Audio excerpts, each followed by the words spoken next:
Hoje nós vamos pregar em um tema que fala sobre encarar a nossa realidade. Olha o que está escrito no livro de Ezequiel, capítulo 37, versículo 1. A mão do Senhor estava sobre mim. A mão do Senhor estava sobre mim. E Ele me fez sair, deixa eu ver aqui nessa versão.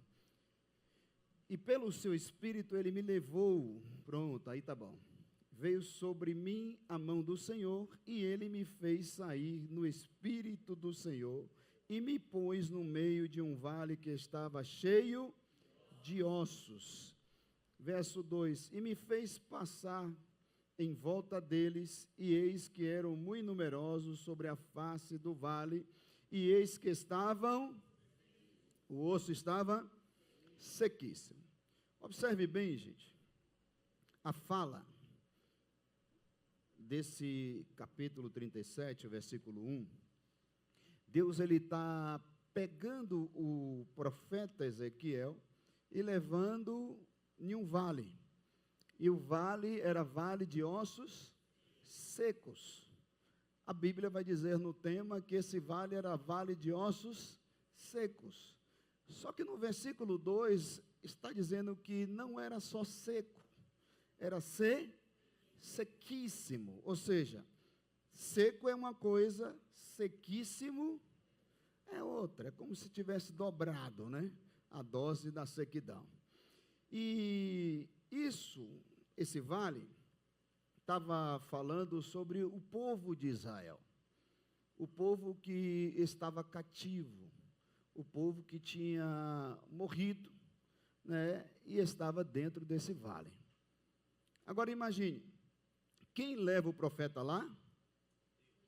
Vamos lá comigo, quem leva o profeta? Deus. O profeta vai para o vale? Não. Quem vai para vale aqui sozinho? Levante a mão. Ninguém quer ir para vale, muito menos para vale de ossos sequíssimos. Uma coisa é a gente ir para a praia, outra coisa é a gente ir para Paris, né? Outra coisa é a gente viajar por aí afora, para lugares bonitos, mas ir para vale, diga comigo, só Deus pode nos levar. Pastor, e Deus pode nos levar para vale? Pode. Porque quando Deus nos leva para vale, geralmente Ele quer nos mostrar algo que não é natural, e sim sobrenatural.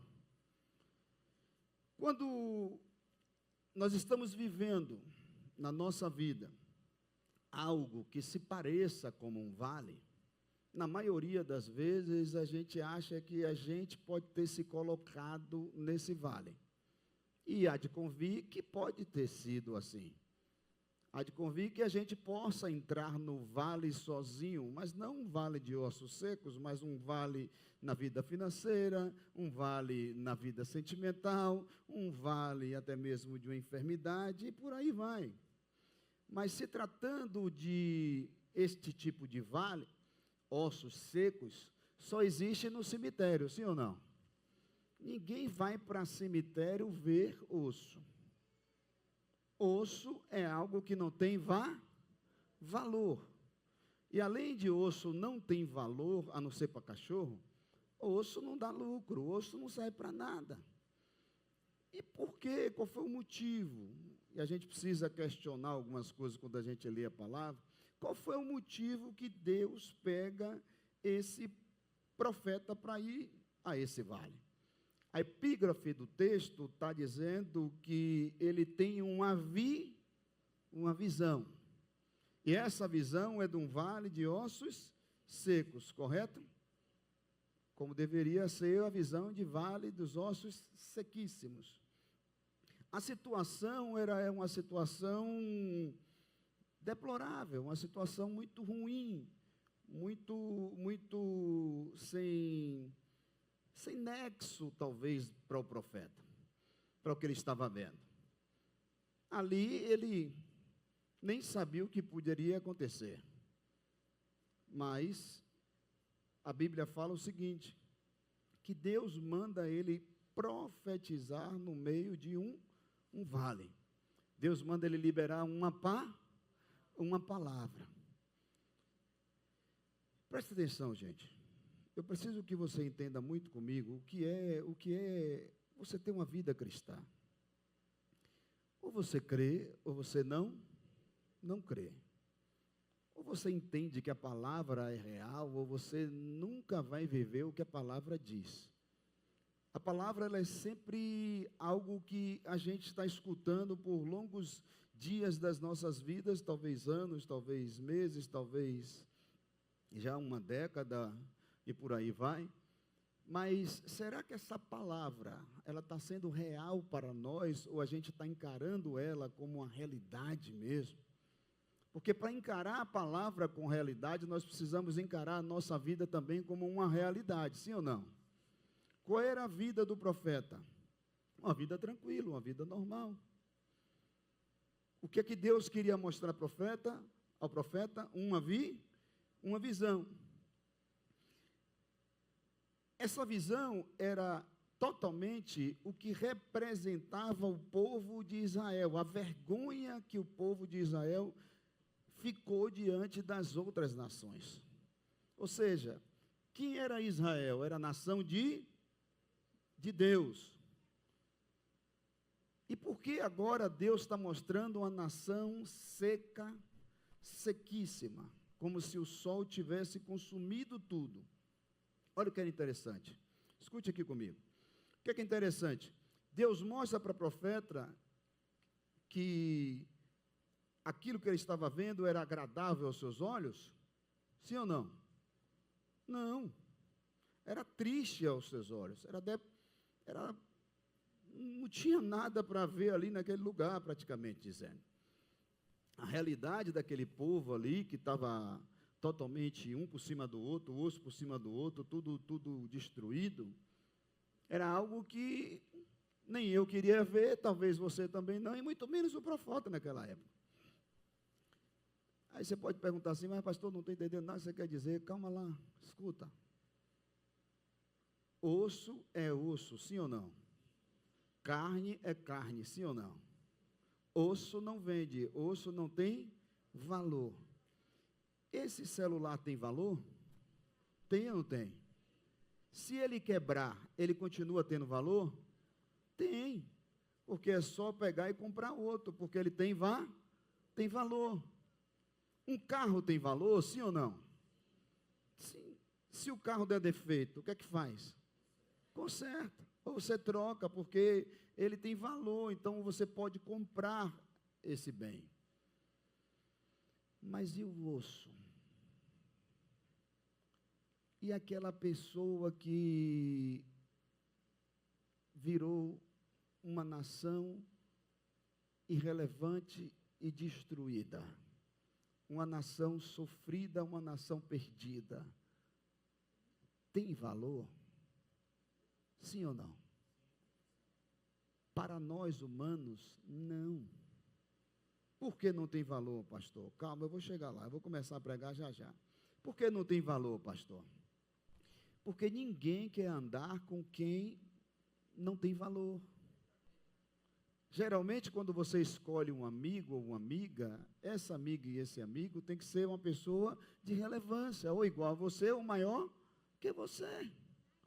Ou ela já chegou aonde você chegou, ou ela já está muito além de onde você quer chegar. Quando você casa, você não casa com uma pessoa que não tem valor. Você vai olhar os valores daquela pessoa, sim ou não? Para escolher para casar.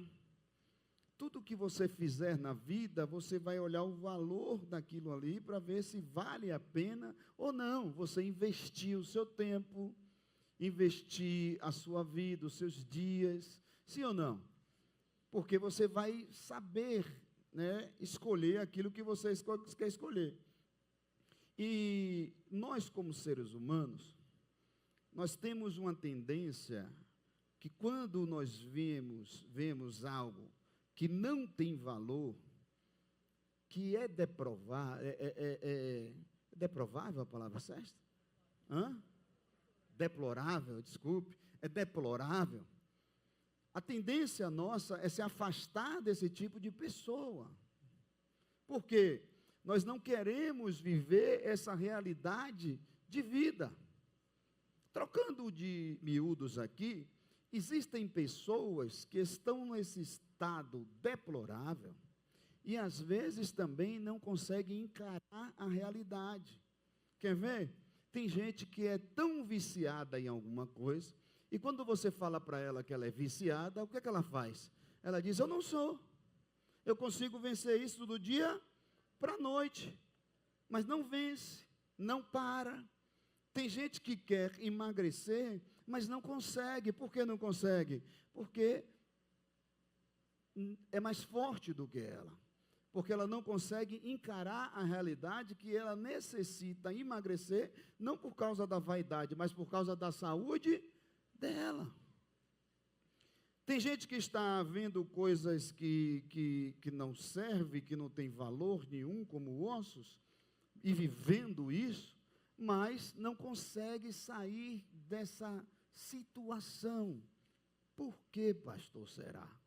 Porque as pessoas é mais fácil ela encarar de uma outra forma a realidade delas, do que da forma que elas precisam encarar. E eu quero convidar nessa noite a você abrir a sua mente hoje, para encarar a realidade do jeito que ela é. Não crie o mundo de Alice no País das Maravilhas na sua cabeça.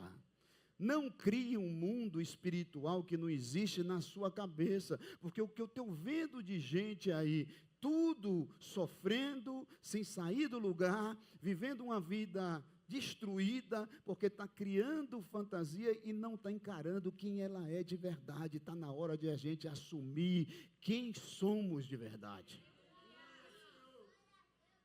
Tem gente que erra, mas não assume. Tem casamentos que estão destruídos, talvez homem adulterando ou mulher adulterando, mas não assume. Tem gente que está na pornografia, mas não assume e não pede ajuda. Tem gente que está usando droga escondido, não assume e nem pede ajuda. Por que isso? Porque não está encarando a realidade, está ofuscando aquilo que era para ser totalmente transparente. Você está entendendo uma coisa? Eu vou chegar lá, calma, ainda não comecei a pregar, mas eu vou pregar, fica tranquilo. Fica tranquilo. Eu tive um sonho essa semana, onde milhares de pessoas vinham até a mim. E todas as pessoas que vinham até mim, vinham pedindo ajuda. Pastor, preciso da sua ajuda. Quando via, era a vida espiritual, era a vida sentimental, era a dificuldade que estava passando, era oração de libertação, era demônio na vida, era tanta coisa que eu disse, não é possível. Não é possível, por que está acontecendo isso, Senhor? E Deus falou para mim, meu filho, o problema é que as pessoas não estão encarando a realidade. Aí eu disse, mas Senhor, como assim? Eu preciso fazer uma mensagem, eu não sei se minha esposa lembra, mas eu acordei ela na noite e falei, filha, você não sabe o que Deus me mostrou aqui agora em sonho. Eu disse, não é possível, já basta eu sofrendo minhas dores, minhas coisas que eu tenho que encarar, eu ainda tenho que encarar dos outros. Oh, Jesus bom retado. Jesus que me dá bênção, glória a Deus. E aí quando eu vivo essa situação, eu entendi, presta atenção, se Deus é aquele que leva para o vale, Deus também pega o homem, que era o profeta, e faz ele se... Bota o versículo 7 aí, por favor, rapidinho. Bota o versículo 7 aí. Deixa eu ver se é esse versículo. Eu não quero nem mais olhar para isso aqui. De Ezequiel 37, viu, benção, antes que você esqueça. O diabo roube sua mente. Então profetizei como se me deu ordem. E houve um ruído enquanto eu profetizava. E eis que se fez um reboliço e os ossos se chegaram, cada osso a seu osso. Quando Deus pega ele pela mão, ele faz ele passear no vale, não é? Ele está o quê? Andando no vale. Escute uma coisa. O vale não é para a gente parar. O vale é para a gente se movimentar. Obrigado pelo fundo musical. Tem uns que eu não gosto, mas eu gosto. Que é bom que a zoada não me atrapalhe. O vale é para a gente se movimentar. Então o profeta se movimentando, olhando o osso, olhando outro osso, mais outro osso seco, outro mais seco ainda, e por aí vai. E aí Deus chega para ele e profetiza. Só que ele profetiza como? Segundo a ordem, segundo a mim, nada acontece. Mas no nome de Jesus, tudo pode acontecer. Quando eu acho que eu sou profeta, nada acontece. Mas quando eu acho que Deus, Ele pode tudo, tudo pode acontecer. Deus não está mandando você profetizar segundo o que você está enxergando. Deus não está mandando você profetizar segundo aquilo que você está vendo. Deus está mandando você profetizar segundo aquilo que você nem tem fé para acreditar. Pastor, mas não tem que ter fé? Tem. Mas se não tiver, vai deixar de profetizar? Se não tiver, vai deixar de acreditar quem Ele é? Deus está falando nessa noite que existem pessoas que Ele mesmo levou para um vale, para Ele começar a operar milagre que só você vai viver em meio a esse vale. Deus está mostrando para Ezequiel que ele tem uma palavra, e quem tem uma palavra pode mudar uma situação. Quem tem uma palavra pode mudar a existência daquilo que não existe. Por quê? Porque a palavra de Deus, ela é poderosa para mudar todo o quadro da situação. Escute comigo, eu estou começando a pregar agora. Jesus estava em uma festa de casamento. Acaba o vinho. E Maria chega para ele e diz: Senhor, meu irmão, meu filho, meu pai, meu marido, tudo. Foi assim, não? Mestre, acabou o vinho.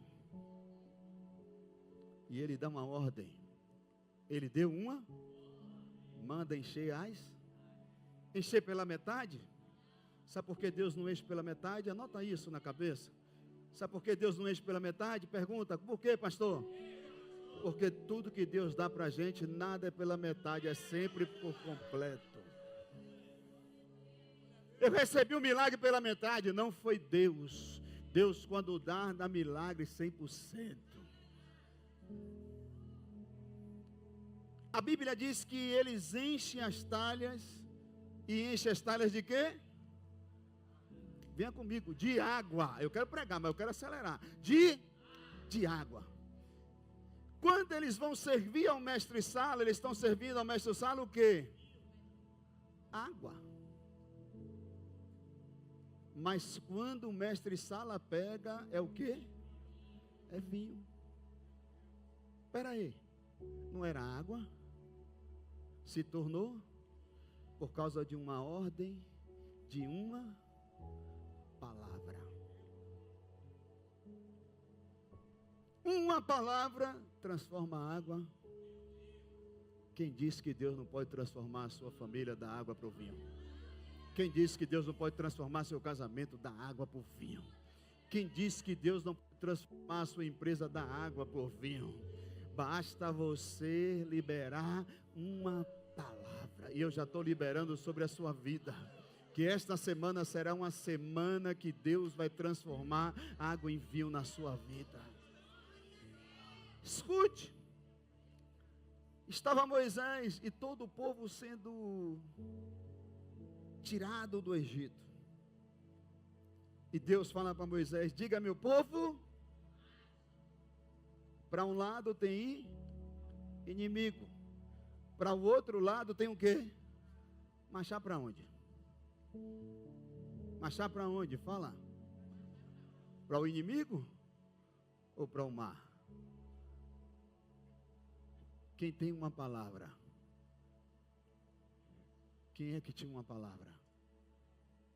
Porque clamas a mim, Moisés?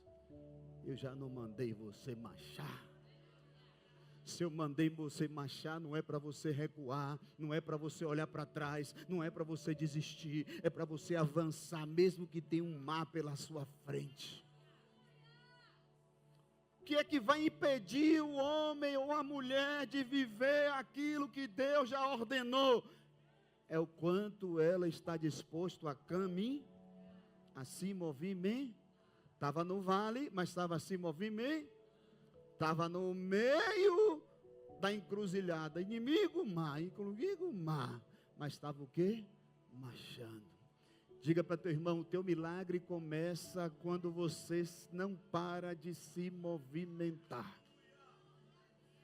O teu milagre começa quando você não para por nada nessa vida. Aí você vai ver uma historinha.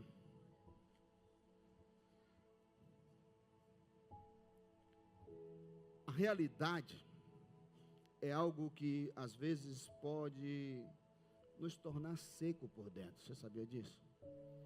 Tem realidades que faz a gente deixar de amar. Tem realidades que esfriam o nosso coração.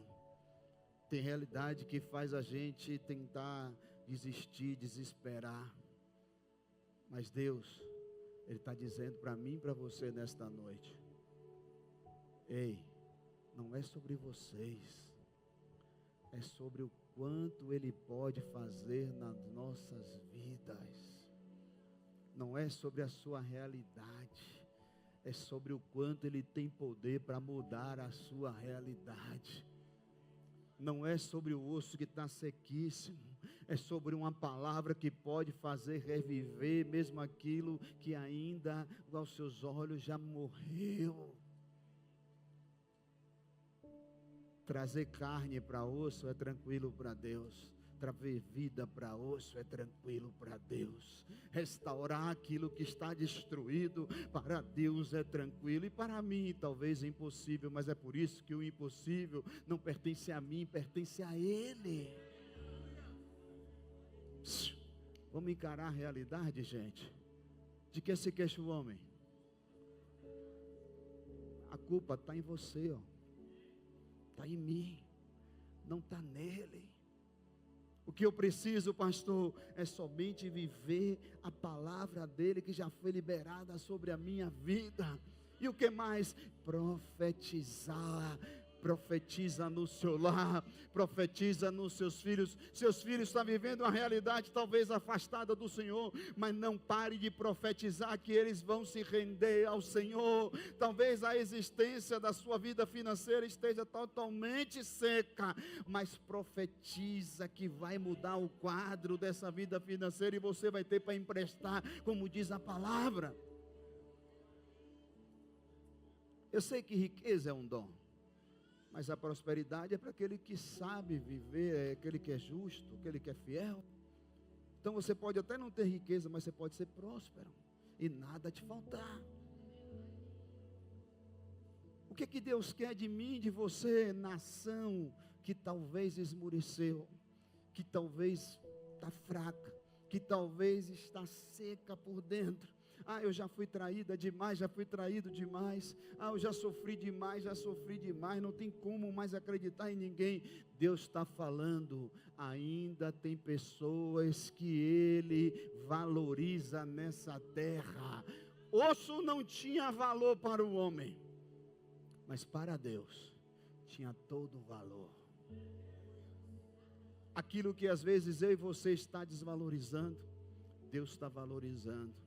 Aquelas pessoas que às vezes eu e você estão humilhando, Deus pode colocar ela em cima e exaltar, e talvez eu e você precisar dela lá na frente. Então cuidado com quem você humilha, cuidado com quem você pisa, cuidado com quem você desvaloriza, porque enquanto o homem desvaloriza, Deus diz, ela tem valor para mim.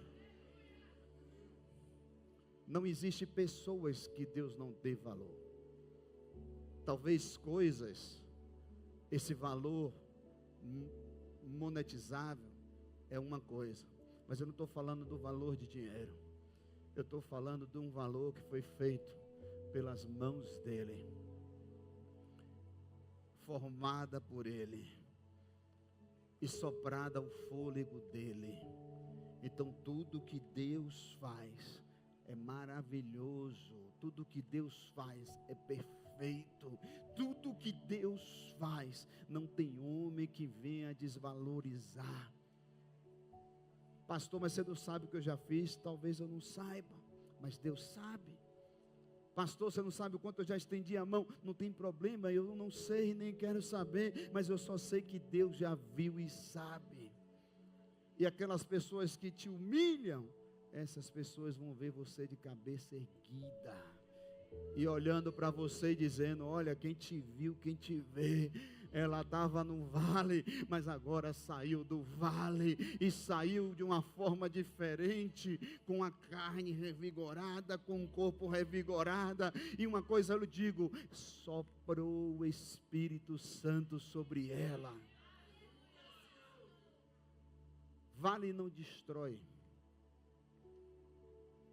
Talvez se aqueles ossos tivessem enterrado, era o fim para eles. Mas enquanto você não foi enterrado, Deus está falando: tem muita coisa para eu fazer na vida de vocês ainda. A vontade do inimigo era nos enterrar, é nos colocar debaixo de 7 palmos. Mas ainda não estamos lá. E se não estamos lá, é porque Deus tem muita coisa para fazer ainda na nossa vida. Você pode glorificar o nome do Senhor em nome de Jesus, mas glorifica com força.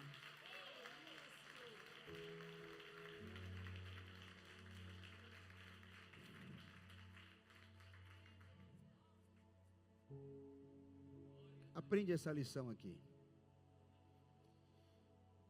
O salmista, no Salmo 23, ele dizia: o Senhor é meu pastor e nada, Ele me faz o quê?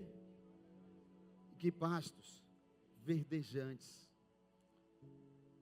Pastos verdejantes. Mas o mesmo salmo que fala dos pastos verdejantes, e todo mundo quer esse pasto, é o mesmo salmo que fala: e Ele me levou no vale da sombra da morte. O mesmo Deus que leva no pasto verdejante, é o mesmo Deus que leva no vale. Eu não sei você, mas eu já pisei lá umas 2 vezes. Não dê aleluia não, porque não foi você, viu, pensa? Segura. E quando você pisa no vale da sombra da morte, o salmista deveria ter vivido isso, porque ele fala: não temerei mal algum.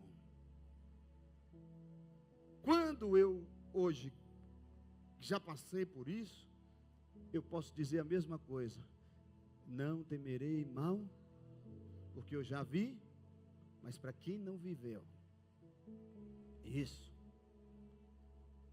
vai ter que dizer uma coisa: esse é o Deus que falou com o pastor Fábio, que disse que Ele leva para o vale, mas também tira do, e eu não posso parar, eu tenho que me mover.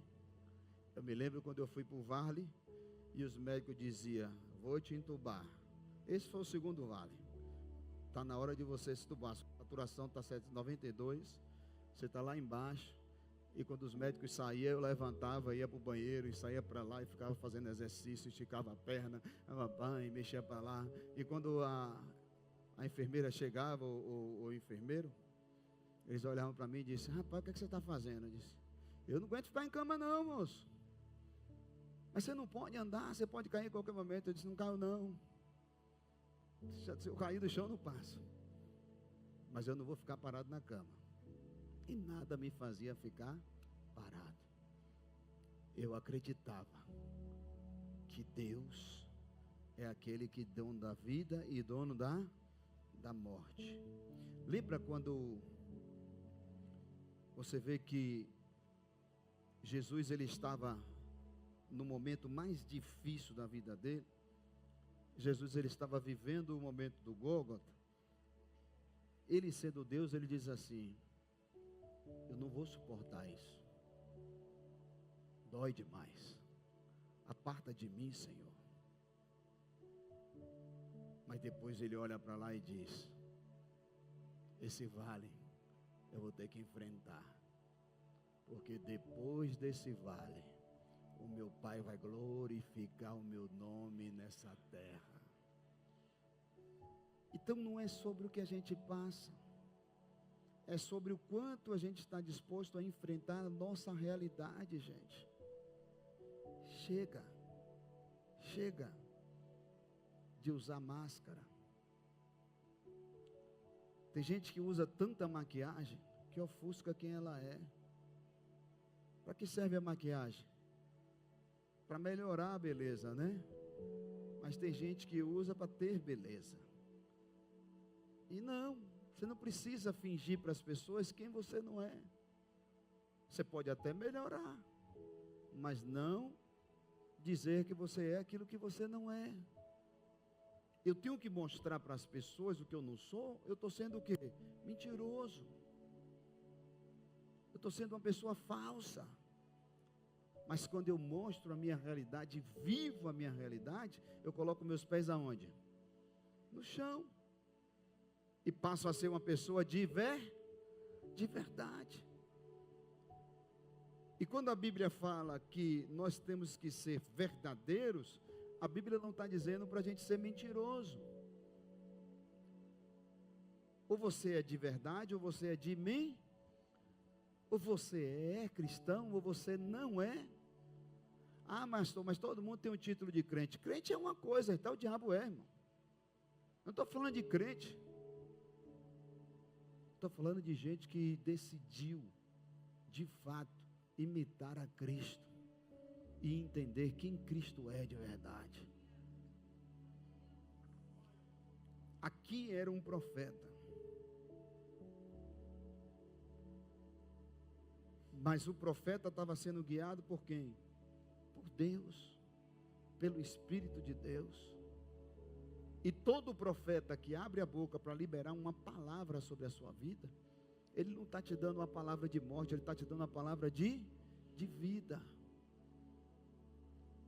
Quando você vê que o mar, ele se abre, você está vendo o povo passar para outro lado, e isso parece até ser uma coisa que muita gente ainda não acredita. Poxa, abriu o mar, passou de pé enxuto, isso traz uma dúvida, pode até trazer. Mas o que é que eu vou ganhar com a dúvida? O que é que eu ganho em duvidar?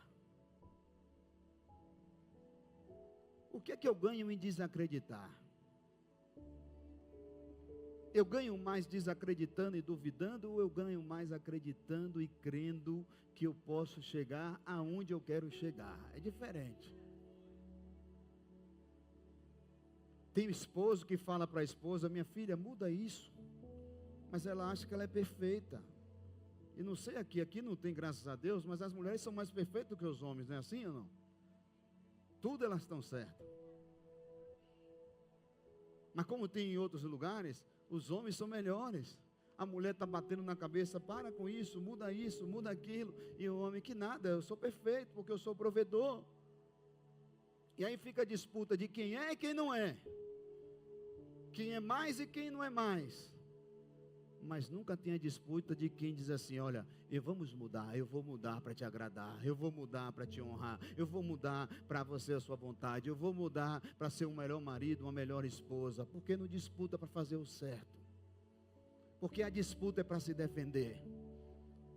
Está na hora de a gente cair na realidade, gente. Porque os casamentos estão se destruindo? Porque ninguém quer mudar. Porque ninguém quer ser a pessoa que tem que ser diante da Bíblia. Porque os filhos estão se perdendo, porque é muito mais fácil, como minha esposa disse hoje, é muito mais fácil às vezes você deixar a criança à vontade do que você ficar regulando a criança. E graças a Deus que Deus me deu uma esposa que é durona, porque eu sou molão. Eu até corro para não bater na criança. Não vou mentir, mas ela é dura, então eu digo: está com ela esse comando, né? Mas às vezes é muito mais fácil, às vezes a gente deitar, jogar a cabeça para cima, dormir, do que assumir as responsabilidades da vida. Ei, está na hora de você que é homem virar macho de verdade, e você que é mulher deixar de ser mimizenta e virar mulher de verdade, mulher sábia segundo a Bíblia. Ah, porque meu marido nem faz, ele nem vai fazer. Ah, procurar um jegue. O sangue de Jesus tem poder. É tudo um esperando pelo outro. Para com isso, gente. Vamos fazer o que a gente tem que fazer. Se Deus está levando a gente para um certo lugar, vamos se posicionar. O que é que eu faço, pastor? Você tem uma palavra. Você tem uma. Só precisa encarar a realidade, cara.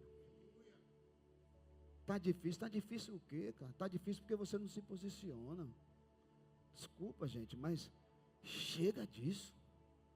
É cansativo você olhar para as pessoas e você dar conselho, orientar e a pessoa não muda de vida. Que é isso, cara? Eu quero que todo mundo me aconselhe. Mas me aconselhe de verdade, não fique passando a mão na minha cabeça, não.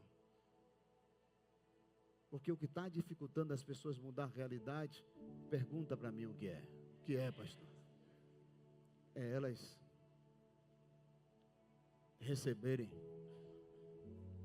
de amigos, de amigas, talvez de pai, talvez de mãe, de pessoas próximas. Em vez de receber um choque de 220, está passando a mão na cabeça. E está chorando com você. E está dizendo, amiga, você está certa, amiga. Amigo, você está certo. Em vez de dizer, amigo, vá tomar vergonha em sua cara e me muda, trem. Amiga, procura um jegue, amiga. Oxe, para de ser abestalhada, amiga. Cai na realidade, gente. Aí você recebe uma palavrinha mansa, recebe um consolozinho ali, em vez de aquilo te ajudar e você encarar a realidade, você não muda. Você já viu uma pessoa viciada em crack? Já viu ou não já viu? Porque eu já vi um monte. A pessoa está dentro de casa, roubando o que é da mãe, roubando o que é do pai, consumindo o crack o tempo todo. E o pai e a mãe estão, coitadinho, vamos orar por ele. Orar? Espera aí, gente. Vamos internar. Vamos proibir. Vamos corrigir. Está entendendo? Chega.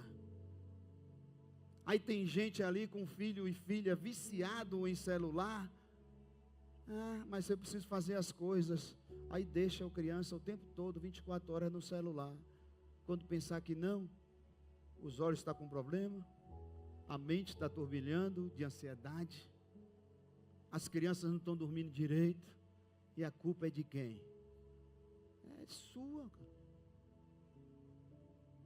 Que não corrigiu, que não educou, que não tirou. Está entendendo? Encara a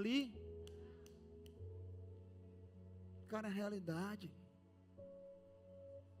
Ah, mas é porque é difícil falar a verdade à minha mulher, porque toda vez que fala a verdade para ela, ela se irrita. Deixa ela se irritar, mas fale a verdade. É difícil falar para meu marido, que eu falo para ele, ele quer sair de casa. Deixa ele sair de casa. Uma hora ele cai na realidade e volta. Quem sabe a parábola do filho pródigo? Ele pega tudo o que tem. E quando ele pega tudo o que tem, ele gasta tudo o que ele tinha. Ele perde o quê? Perde o quê? Tudo. Não é tudo? Nem tudo ele perdeu. Porque se ele perdesse tudo, ele não sabia o caminho de voltar. Tem gente que acha que já perdeu tudo, mas porque ela não quer encarar a realidade. Mas quando a pessoa encara a realidade, ela sabe por onde ela tem que recomeçar. Escuta isso, ó. Escuta isso que eu já vou concluir. Tem gente que perdeu tudo porque ela acha, ela não quer encarar a realidade.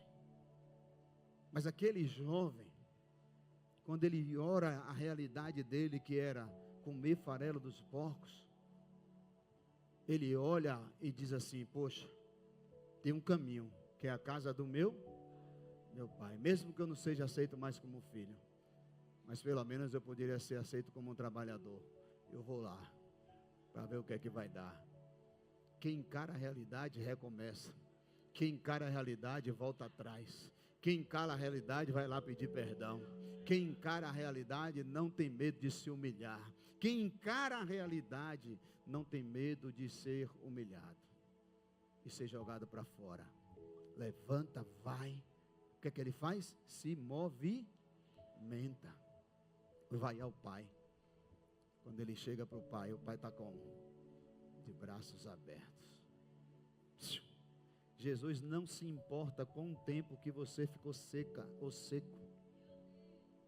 O que Jesus se importa é o quanto você está disposto a encarar a realidade para mudar de vida.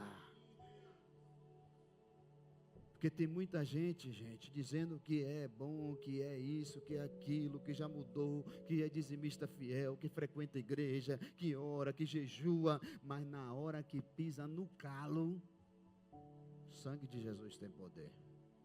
Aí se revolta. Aí diz um monte de palavrão. Aí quer brigar, quer isso, quer aquilo. Mas ok, peraí. Que realidade é essa? Quem está em você? Porque se for o diabo eu vou expulsar agora. Mas se for você mesmo, só você pode rejeitar isso. Que às vezes a nossa natureza tem que começar a reconhecer quem somos. Tem que reconhecer que a gente é. Se você não reconhece quem você é, você, desculpa, é uma farsa. É uma farsa. É ou não é? Até quando a gente vai viver uma farsa, gente? Eu quero ver uma mãe aqui não saber quem é um filho. Sabe ou não sabe? Um pai não saber quem é um filho. Sabe ou não sabe? Mas por mais que eles saibam na presença, fora da presença não sabe. Só Deus sabe. Uma coisa é a gente na presença de pessoas, a gente finge ser o que a gente quer ser. Outra coisa é lá fora. O quanto você está disposto a, de fato, encarar a realidade da vida. E quanto? Qual era a realidade daqueles ossos? Sequíssimos. E qual é a realidade agora? Qual é a realidade agora? Versículo 8, coloca lá, meu filho. 37, 8. Coloca lá. E olhei e eis que vieram nervos sobre eles. Cresceu a carne, estendeu-se a pele sobre eles por cima. Mas não havia neles ainda espírito. Tem gente que está assim. A palavra traz nervo, balança a carne, mexe com a estrutura, mas ainda não tem o espírito. Escuta comigo, só vai ter mudança quando você de fato entender quem é o Espírito de Deus. E para Deus soprar um espírito, olha o que acontece. Verso 9. E ele me disse: profetiza, profetiza, profetiza ao Filho do Homem. E dize ao Espírito: assim diz o Senhor Deus, vem dos quatro cantos, com os quatro ventos, ó Espírito, e assopra sobre esses mortos, porém, que viva, ou para que viva. Eu vim aqui nesta noite, porque eu já não aguento mais ver pessoas falecidas, andando, como se fossem pessoas naturais, que nada acontece. Hoje eu saí de casa como um profeta de Deus e quero profetizar na sua vida. Que o Espírito do Senhor vai soprar pelos quatro cantos dessa igreja.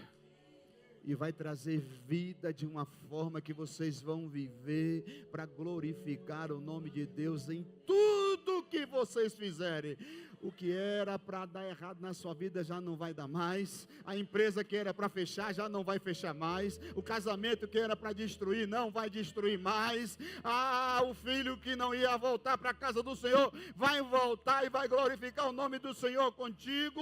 Deus está soprando o vento do Espírito, está colocando no lugar tudo aquilo que estava fora do lugar. Estava seco, mas agora diz o Senhor: reviva, tenha vida, seja restaurada, seja restaurado, receba a vida, receba o Espírito Santo de Deus na sua vida, na sua casa, na sua família, em tudo que você tem projetado para Ele.